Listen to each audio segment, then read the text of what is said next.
Carl Jung uncovered a secret about empaths that modern psychology still refuses to talk about. He discovered that your sensitivity is not just emotional, it's energetic.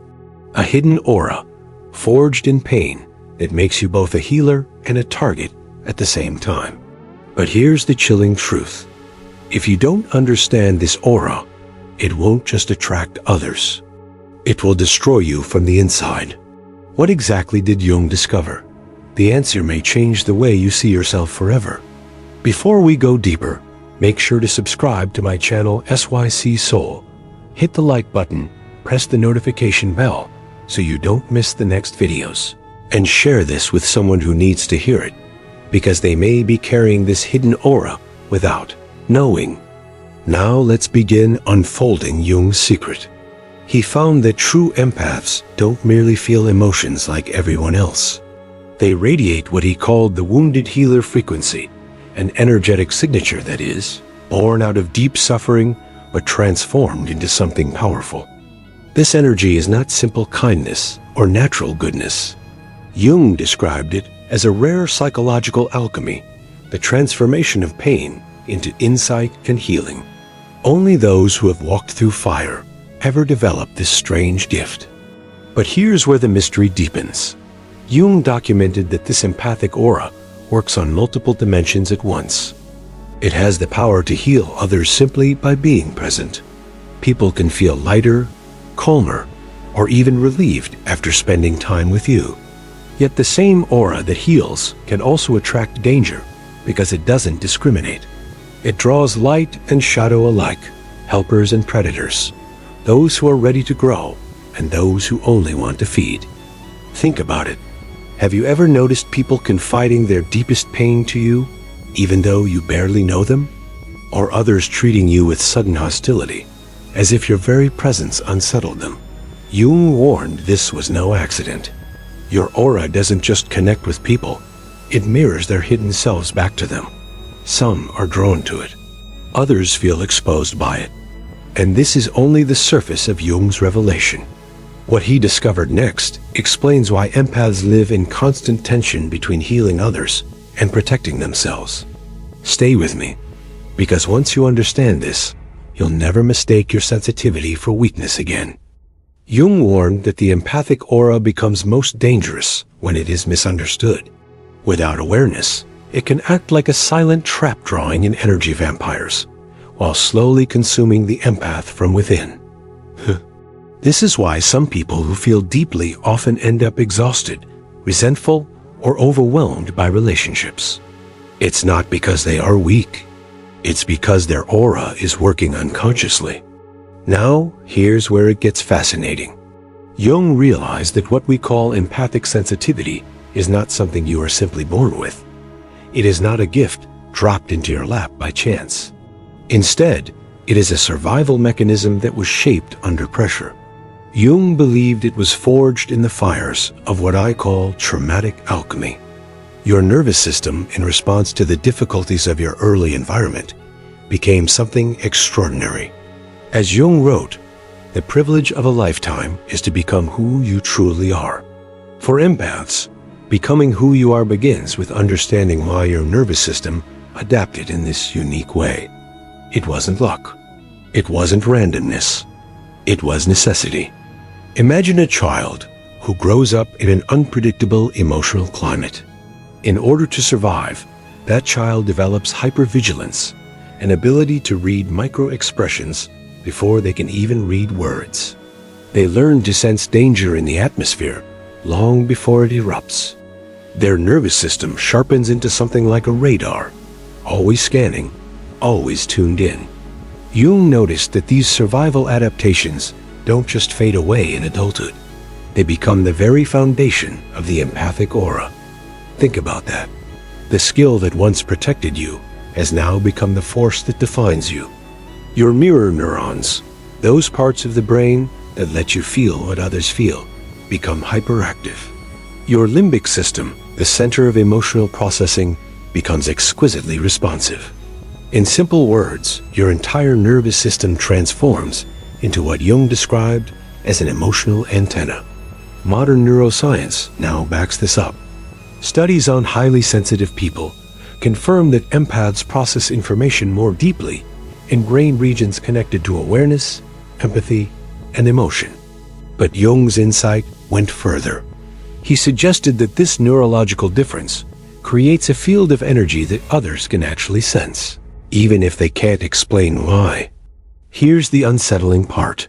This field doesn't just pick up on emotions, it begins to transmit them. That's where Jung's discoveries become truly astonishing and dangerous. Jung described the empathic nervous system as more than just sensitive, it was transformative. He believed that when empaths absorb the emotions of others, they don't merely feel them, they begin to process them, almost as if their own body and mind act as a furnace for psychic material. The empath becomes a vessel through which other people's hidden wounds are revealed, reshaped, and sometimes even healed. But here's the haunting question. At what cost? Jung issued a warning. He said the empath risks becoming possessed by the contents of others. In other words, you may start carrying emotions, fears, and traumas that were never yours to begin with. And over time, this weight can bend your identity. You might wonder, who am I, really? Or worse, why do I feel emotions that don't even belong to me? This is why so many empaths experience exhaustion, sudden mood shifts, or unexplained heaviness. Jung would say, it is not you. It is the energy of the collective psyche moving through you. That is the true aura at work, a field that doesn't stop at the skin, but extends outward, interacting with unseen dimensions of other people's lives. Think about it for a moment. Have you ever walked into a room and instantly felt tension, even before anyone spoke? Or met a stranger and suddenly sensed sadness they never revealed? Jung argued that this is not imagination. It is your unconscious connecting with the collective unconscious, the deeper layer of the psyche that binds all of us. And here's where the paradox emerges. This same sensitivity that allows you to heal can also turn into self-destruction. Because the more you carry for others, the less space you leave for your own soul. Jung described this as the danger of projection, when the empath unconsciously lives out what others cannot face in themselves. But Jung didn't leave it at a warning. He pointed to a way forward. He believed that the empath's gift only becomes safe once it is made conscious. In his words, until you make the unconscious conscious, it will direct your life and you will call it fate. So the real challenge isn't to shut off your aura, it's to claim it. To learn how to separate what is yours from what belongs to others. And this, Jung revealed, is the very key to transforming suffering into wisdom. Carl Jung believed that every human being carries what he called the shadow, the hidden, repressed parts of ourselves that we refuse to acknowledge. These may include anger, envy, fear, or shame. Most people keep their shadows buried. But here's where it gets fascinating. Empaths often become the mirror that exposes those shadows in others. Think about it.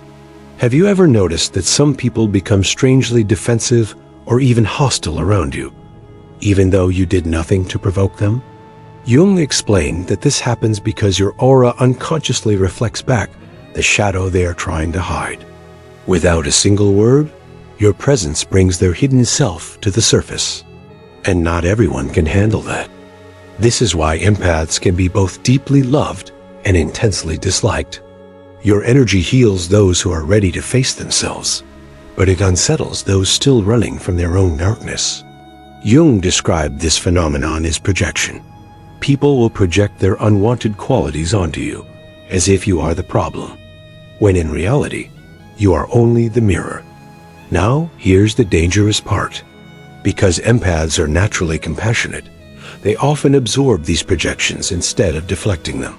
You may find yourself apologizing for things you didn't do, carrying guilt that was never yours, or feeling shame without knowing why. Jung warned that if you do not recognize projection for what it is, you will unconsciously live out someone else's shadow. Pause for a moment and consider, how many times have you carried emotional burdens that belong to someone else? This is not weakness. This is the silent consequence of having a nervous system tuned like an antenna. Jung's insight reveals that your gift also makes you a target. But here lies the opportunity. Jung said that the shadow, when faced, becomes the doorway to wholeness. For empaths, this means that every painful projection is not only a test, it's also a chance to see more clearly who you are and who you are not. By making the unconscious conscious, you transform the shadow into power. So the very thing that makes you vulnerable, the aura that exposes shadows, is also the thing that can free you.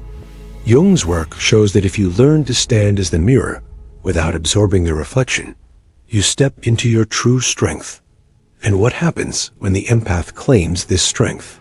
Jung suggested it awakens a deeper archetype hidden within, the healer that carries light into the darkest places.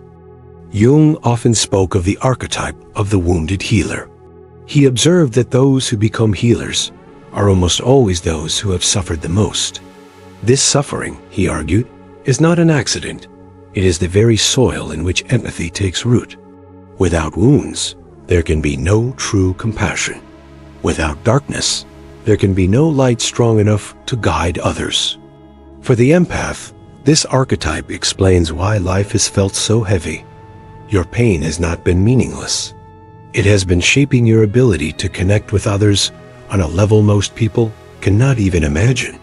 Jung noted that when someone has walked through their own suffering, they gain access to a kind of inner medicine. This medicine cannot be learned in books or classrooms. It is carved into the soul by experience. But here's the paradox. The wound itself never fully disappears. Jung said, "The doctor is effective only when he himself is affected." This means that your healing power comes not from being untouched, but from carrying scars that continue to remind you of your humanity. The aura of the empath is therefore inseparable from the story of their wounds. And yet, here's where the danger enters again. Jung warned that the wounded healer must constantly guard against becoming trapped in their wounds. Because if you identify only as the victim, you cannot rise into the role of the healer. This is why so many empaths oscillate between exhaustion and empowerment, despair and purpose. They are caught in the tension of opposites, the wound and the healing existing side by side. Think of your own life for a moment. How many times has your deepest suffering later allowed you to guide someone else through theirs? How many times have you realized that your pain gave you words of comfort you could never have spoken otherwise? Jung would say this is the essence of your gift. But he would also caution, do not romanticize the wound. Your power is not in being broken. It is in transforming that brokenness into a bridge. That is the alchemy of the wounded healer. To take the lead of suffering and turn it into the gold of wisdom. And here's the key rehook. Jung believed that once the empath accepts their wounds as part of their destiny, the aura becomes not a burden, but a beacon. A living force that can guide others through darkness without being consumed by it. Carl Jung believed that the ultimate goal of every human life is individuation, the process of becoming your true, whole self. For the empath, individuation is not just psychology. It is survival. Because without it, your aura remains open, undefined, and vulnerable to the energies of others.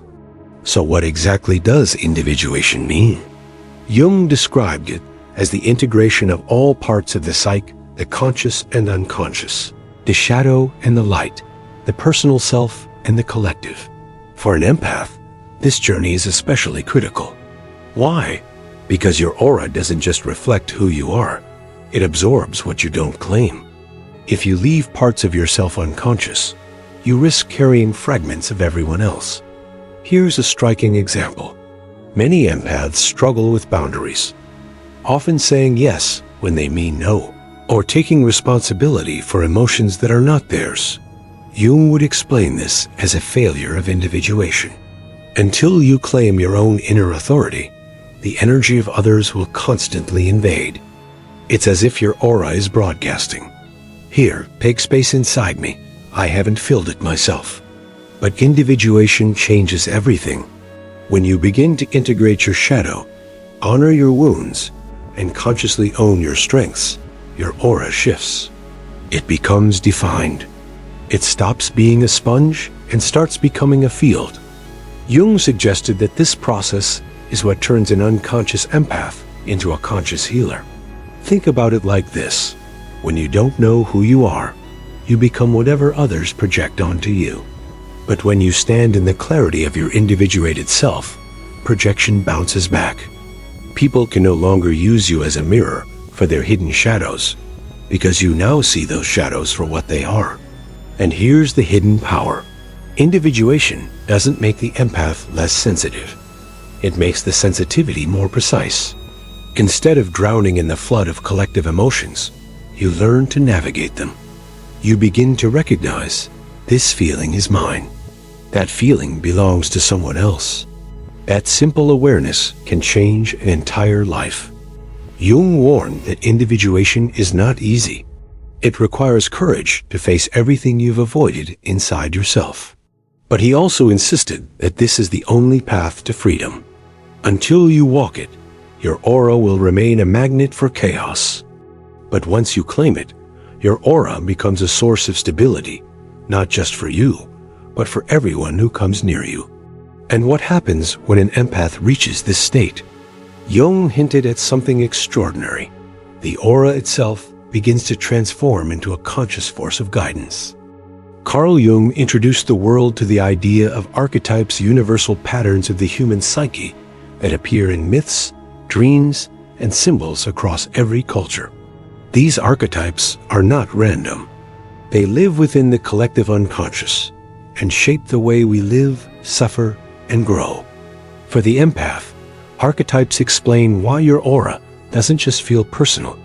It feels ancient, as though it carries a role larger than your own life. One of the first archetypes Jung linked to empaths is the healer. This is the energy that drives you to soothe, to comfort, to mend what is broken. But Jung made a crucial point. The healer archetype is born through the wound. You do not heal because you are untouched. You heal because you understand suffering. Your aura therefore vibrates with the story of survival, and others unconsciously sense that they can bring their pain to you. Yet the healer is only one face of the empath's destiny. Jung also saw the presence of the sage, the archetype of wisdom. When an empath spends years carrying and processing the emotions of others, they often emerge with insights that seem far beyond their age. Have you noticed how people often come to you for advice, even if you never volunteered to guide them? That is the sage archetype speaking through your aura, attracting those who seek clarity. And then, there is perhaps the most mysterious archetype Jung associated with this sensitivity, the mystic. Jung believed that empaths often stand at the threshold between the visible and invisible worlds. Because your aura is so open, you sometimes sense things others cannot explain, dreams that feel prophetic, gut feelings that prove correct, or sudden knowings that appear out of nowhere.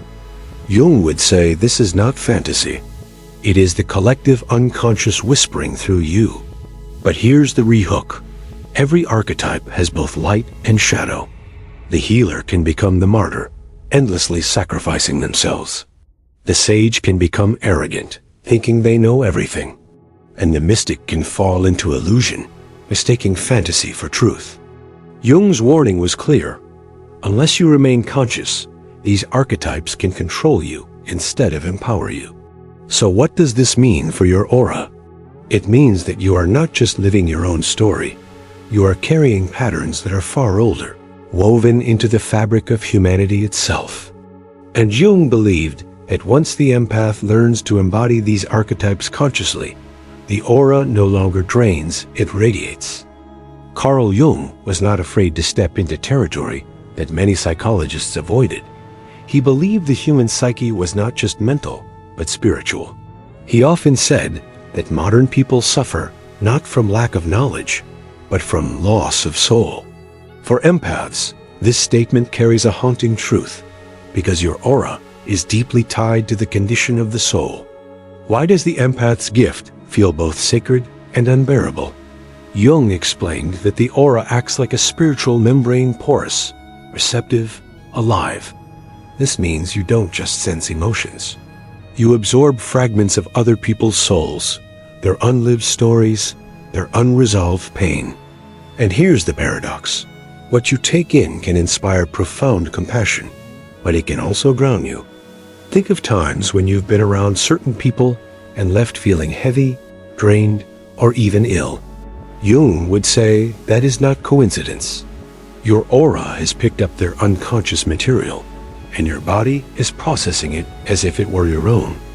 This is why many empaths need solitude, not because they dislike people, but because their aura requires cleansing, a return to center, a space where the self can breathe again. But here's where the mystery deepens. Jung believed that empaths are not just passive receivers, they are participants in something larger. He spoke of the collective unconscious as a living field, and your sensitivity places you at its front lines. When you sense energies that others dismiss, you are touching the same field that gave rise to myths, symbols, and spiritual visions across human history. This is why the empath's life often feels spiritual, even without trying. The aura itself is a channel, and sometimes what comes through are insights, intuitions, or even synchronicities that defy logic. Jung warned not to dismiss these as mere imagination. He saw them as expressions of the psyche's hidden depth, a depth that connects the human to the divine. But here lies the danger.